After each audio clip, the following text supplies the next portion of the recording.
Bonjour. Pourquoi j'ai quitté ma vie à Paris, qui s'annonçait plutôt très bien, pour pouvoir recommencer ma vie de zéro au Brésil, à São Paulo.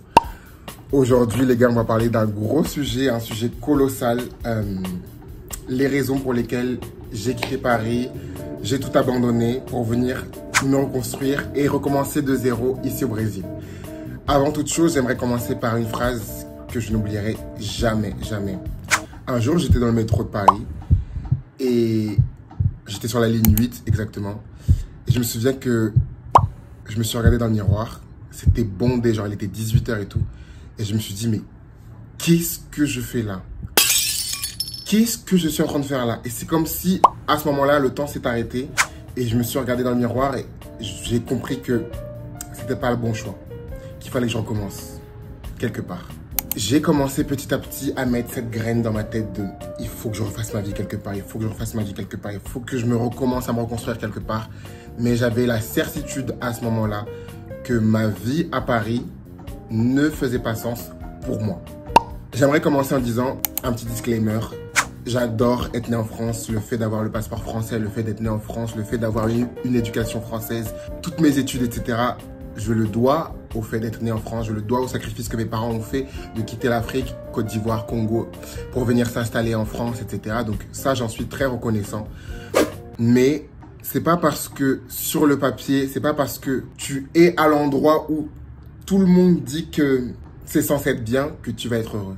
Sur le papier, Paris, c'est la ville lumière, c'est la ville de l'amour, c'est la ville du champ des possibles. En Afrique, on en rêve, etc.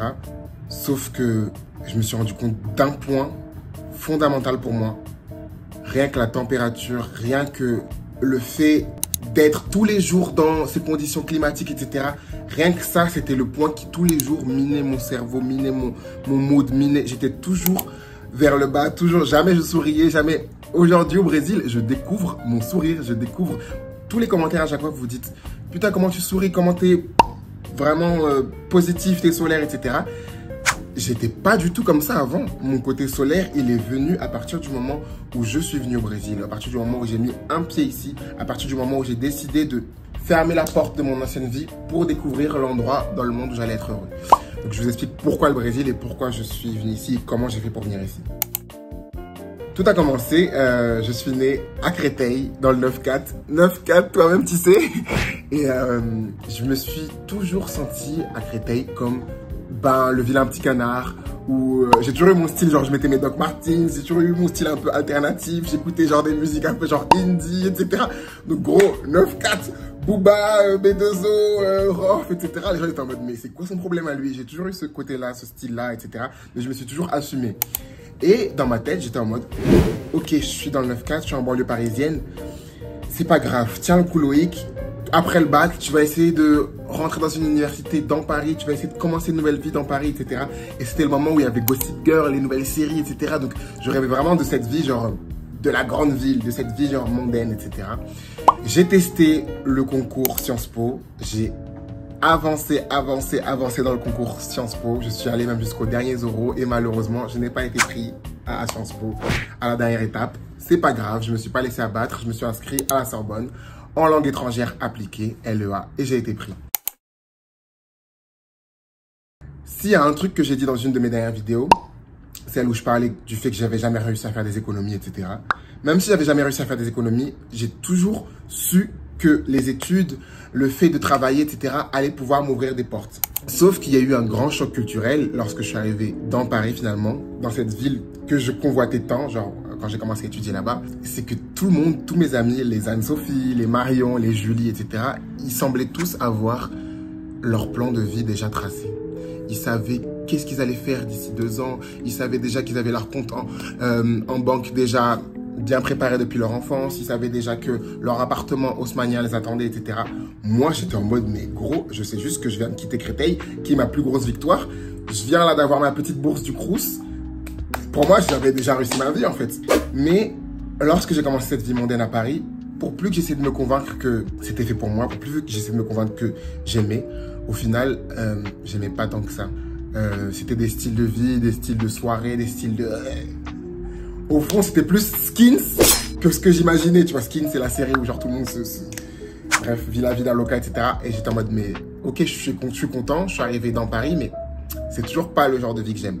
La 3e année de mes études à la Sorbonne, c'est l'année où tu fais un échange à l'université à l'étranger. Mes amis s'étaient tous inscrits, moi j'avais pas compris, je vous dis, j'étais tellement à l'ouest, j'étais tellement en dehors de tout ce qui était vie scolaire, vie universitaire, etc.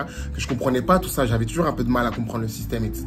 Donc je me suis pas inscrit à l'étranger. Tous mes amis sont partis en Séville, à Oxford, aux États-Unis, etc. Je suis resté à Paris, mais je suis allé visiter mes copines lors des vacances scolaires à Séville. Si je dis tout ça, c'est pour vous recontextualiser. Lorsque je suis arrivé à Séville, je me suis rendu compte, ok, c'est ça la vie pour moi. C'est ça qui fait sens. C'était la vie à l'espagnol, la vie à peu près latine, la vie un peu où tu as le soleil qui est un peu genre vers les 23, 24, 25 degrés, la vie où même si tu travailles, etc., il y a des after-work, il y a la plage vers Barcelone, parce qu'on était allé à Barcelone, il y a aussi la plage, etc. Donc justement, c'est ça qui fait sens pour moi. Donc quand je suis rentré à Paris, j'avais une seule certitude, c'est oui, j'ai loupé mon échange universitaire dans ma L3, mais je ne vais pas louper mon échange universitaire en master. Donc j'avais qu'une idée en tête, c'était en master, je me barre soit en Espagne, soit au Mexique, soit dans un autre pays, mais j'étais sûr que je voulais quitter la France. Qu'est-ce qui s'est passé? Comme la vie fait bien les choses, Instagram, à un moment, ils ont mis les messages privé, etc. Et il y avait le moment d'Explorer dans Instagram qui avait bombé, où tout le monde pouvait s'écrire dans le monde entier les uns les autres. On découvrait des profils sur Instagram. Donc, c'est le moment où les étrangers voulaient discuter entre eux. Donc, par hasard, comme ça, mon copain, par Instagram, m'a écrit en DM en me disant que j'étais jolie, que j'étais beau, etc. En me demandant plus sur ma vie en France, etc. Ça aurait pu être un gros scam, hein. Franchement, je suis malade. Maintenant que je repense, je suis en mode, mais je suis malade. Mais moi, je suis quelqu'un de l'intuition. Et la discussion qu'on avait lui et moi tous les jours sur Instagram, juste en étant amis comme ça, on échangeait nos goûts musicaux, nos styles de film, nos styles de trucs. J'étais en mode, c'est ça qu'il me faut, c'est ça que j'aime. Et plus il me parlait du Brésil, plus j'étais en mode, mais ça me tente le Brésil, j'aimerais bien connaître. Et au Brésil, il y avait ce côté latino que je recherchais tant dans la vie en Espagne, comme je vous avais dit au début, en plus du côté afro. Donc pour moi, ça me semblait simplement parfait. Je voulais de base aller soit en Espagne, soit au Mexique. Donc j'étais en mode Mexique, Brésil, c'est pas si loin. Je peux peut-être tenter de connaître le Brésil. On avait un échange universitaire, du coup, lors du master à faire. Premièrement, avant l'échange, on devait faire un stage. Donc j'ai choisi de faire mon stage en 2014 à la Coupe du Monde de football qui a eu lieu au Brésil. Donc je suis venu au Brésil et je peux vous dire les gars que pendant mon stage de journalisme, c'est mon copain qui m'a aidé à voir ça vu qu'il était journaliste. Mon copain vient d'ailleurs d'Amazonie, plus précisément à Manaus, et ça a été d'ailleurs mon premier contact avec le Brésil lors de la Coupe du Monde de football. Donc pendant mon stage de journaliste en Amazonie, au Brésil, en 2014, durant la Coupe du Monde de foot, j'étais en mode c'est ça la vie. Au moment où j'ai mis un pied au Brésil, j'étais en mode c'est ici que je vais vivre. J'ai l'impression qu'au moment où j'ai mis un pied dans cette terre, tout a fait sens pour moi. Tout a fait sens pour moi. Ma peau noire commençait à briller, genre là, luisante, etc. Mon sourire s'égayait. La vie faisait enfin sens. Les gens à Paris, à chaque fois que j'étais avenant, solaire, etc., on me disait mais pourquoi t'es comme ça? Genre c'est quoi ton problème? Wesh, genre on me trouvait un peu bizarre, un peu genre trop too much par rapport à la société là-bas. Quand je suis venu au Brésil, mais j'étais en mode, mais yes, seja você, vem cá, me dá um abraço. Genre les gens ils me disaient, sois toi-même, viens, donne-moi un câlin, rigole, danse, amuse-toi, etc. Donc c'était ce côté-là du Brésil que tout de suite m'a comblé. J'ai aimé instantanément, j'étais en mode, c'est ici que je dois faire ma vie. Mais à la suite de ces 3 mois de stage universitaire en Amazonie et São Paulo, j'ai fait les deux. Je suis rentré en France vu qu'il fallait du coup défendre son stage, etc. J'avais qu'une idée en tête, c'était repartir au Brésil, repartir au Brésil, repartir au Brésil. Mais je voulais plus repartir pour 3 mois, je voulais plus repartir pour une petite période, je voulais repartir pour 1 an minimum. Ce que j'ai fait, c'est que du coup, j'avais pas beaucoup de sous. J'étais jeune, vu que j'avais 19 ans à ce moment-là. J'étais en mode, mais comment je peux faire? J'avais compris que les études pouvaient être une porte pour pouvoir partir dans un autre pays. Vu que mes amis étaient partis auparavant en Espagne, Oxford, etc., j'étais en mode, je vais pas louper le train cette fois-ci, je vais m'installer au Brésil grâce à mes études. Donc, je me suis inscrit. Mon copain m'avait dit qu'il y avait eu la meilleure université du Brésil qui s'appelait USP, USP. Donc, j'étais en mode, c'est là où je vais m'inscrire. Je me suis inscrit. J'ai même pas tenté d'autres choix, j'ai juste tenté USP. J'étais en mode, c'est là que je dois être accepté. Et ma chance, c'est que lorsque tu veux faire un échange à l'étranger, j'étais en Sorbonne. Tous mes amis ont voulu aller à Harvard, tous mes amis ont voulu aller à Oxford, tous mes amis ont voulu aller à telle université d'Asie, etc., telle université, je sais pas, des États-Unis, etc. Donc, il n'y avait pas de personne qui voulait aller au Brésil. Je crois qu'il n'y avait qu'une autre seule personne hormis moi, mais l'autre personne, elle faisait partie d'un cursus genre spécialisé en portugais. Les autres, ils allaient dans les universités genre Mexique, etc. Donc, moi, j'étais en mode, c'est bon, j'ai mon plan, je vais m'inscrire. Il n'y a pas beaucoup de vagues, donc ça sera lui ou moi, mais on va y aller. Par chance, du coup, les deux seuls Français qui se sont inscrits à OUSPI ont été acceptés, c'est-à-dire moi et l'autre personne de Sorbonne. Lorsque je suis arrivé au Brésil, j'ai mis un pied ici, cette fois-ci pour de vrai, avec mes valises dodues là. D'ailleurs, j'en ai une ici. Ah, je suis littéralement arrivé avec cette valise. J'étais en mode, c'est bon, c'est ma vie, c'est ici que ça va se faire. J'avais pas beaucoup de sous, comme je l'avais dit dans une autre vidéo, j'ai travaillé au BHV Marais. J'avais quelques économies juste pour acheter mon billet, quelques économies genre 600 € et je me suis inscrit à 2 bourses. Par chance, j'ai eu une bourse de 450 € et une autre bourse de 400 €, 450 aussi. Non, 500 €, vu qu'en tout, j'avais 950 € par mois de l'État. Donc ça a été... C'est pour ça que je dis que je pourrais jamais critiquer vraiment le fait d'être né français, le fait d'avoir eu toutes les opportunités françaises. Parce que, qu'on le veuille ou non, on a des aides, on a des allocations, on a des trucs, des bourses. Donc voilà, la bourse m'a permis de pouvoir étudier au Brésil. J'étais content. J'ai fait 1 an au Brésil. Après ma seconde année, je devais rentrer en France. Sauf que je ne vais pas rentrer.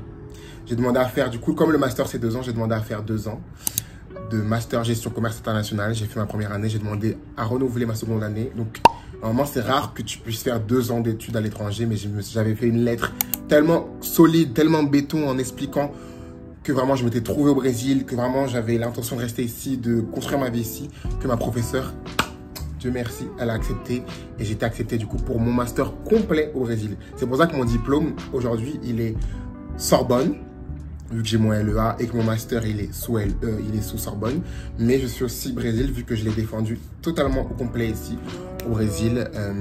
Même mes professeurs etc m'ont aidé à le défendre, donc j'ai les 2 diplômes, donc je suis très content pour ça. Et voilà, maintenant j'aimerais vous expliquer un peu plus en détail pourquoi je suis content de m'être installé au Brésil.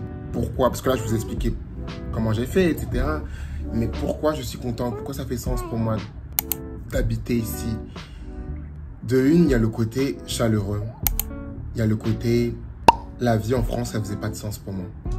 J'avais vraiment l'impression de vivre une vie sous procuration. J'avais vraiment l'impression de vivre la vie de quelqu'un d'autre. La vie que mes parents attendaient de moi, la vie que la société attendait de moi, etc. Mais je vivais pas ma vie pour moi. Je me sentais pas à l'aise là-bas. Il y avait... Je sais pas si c'est le fait d'avoir une éducation africaine, mais j'ai en moi ce côté solaire, ce côté on a besoin d'échanger, on a besoin de rire, on a besoin de s'amuser.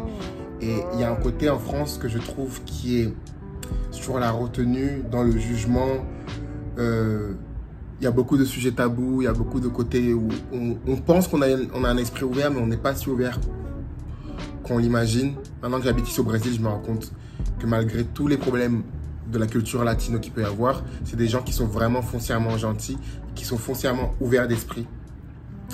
Je le dis tout le temps dans toutes les vidéos, mais voilà, je suis un homme bisexuel ici, noir, etc. Enfin, jamais j'aurais pu vivre ma vie et ma sexualité et ma liberté aussi facile en France. Vous allez dire, oui, en France, etc. Oui, si j'étais dans le Marais, oui, si j'étais... Mais imagine-toi là, actuellement, dans ma vie à Créteil, avec mes petits hauts et tout, tu crois on allait me mettre des coups de couteau.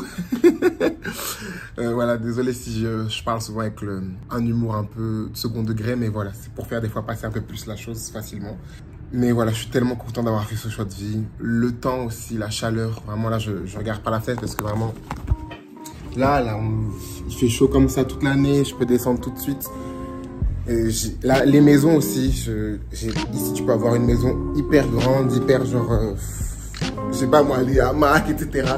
Et tout ça pour moi, ça fait vraiment sens. Pour moi, tout ça pour moi, c'est vraiment hyper important. Regardez. Genre, ça pour moi, ça vaut tout l'or du monde. Tout l'or du monde. Donc voilà. Je ferai une vidéo sur exactement comment je me sens ici au Brésil, etc. Mais c'est un slip, ça? Non, ça va. Si, c'est un slip.